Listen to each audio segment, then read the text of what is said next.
തൂക്കുപാലം നിർമ്മാണം പുനരാരംഭിച്ചു. 100 ദിവസത്തിനുള്ളിൽ നിർമ്മാണം പൂർത്തീകരിക്കും.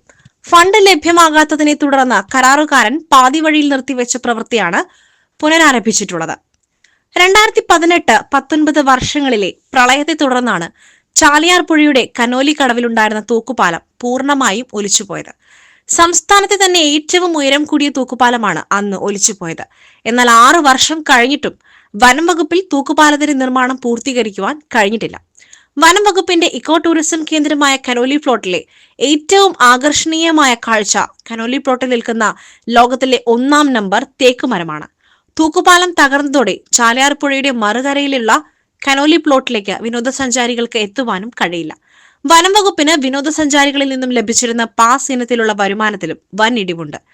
കണ്ണൂർ കേന്ദ്രമായ സിൽക്കിനാണ് തൂക്കുപാലത്തിന്റെ നിർമ്മാണ ചുമതല.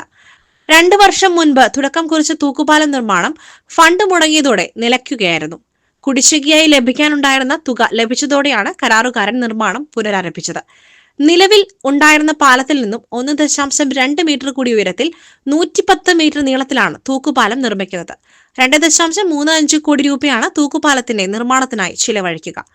പാലം തകർന്നതോടെ ജങ്കാർ സർവീസ് വേനൽക്കാലങ്ങളിൽ വിനോദസഞ്ചാരികൾ കനോലി പ്ലോട്ടിലേക്ക് എത്തുവാൻ സഹായിച്ചിരുന്നു.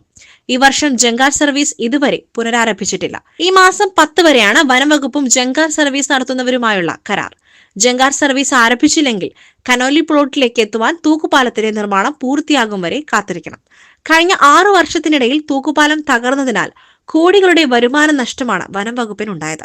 മലപ്പുറം ജില്ലയിൽ ഏറ്റവും കൂടുതൽ വിനോദസഞ്ചാരികൾ എത്തുന്നത് കനോലി പ്ലോട്ടിലാണ്. തൂക്കുപാലം ഇക്കുറിയെങ്കിലും പറഞ്ഞ സമയത്ത് പൂർത്തീകരിക്കുമെന്ന പ്രതീക്ഷയിലാണ് വിനോദസഞ്ചാരികൾ. SS Gold, Pure Gold. SS Group, Nilambur.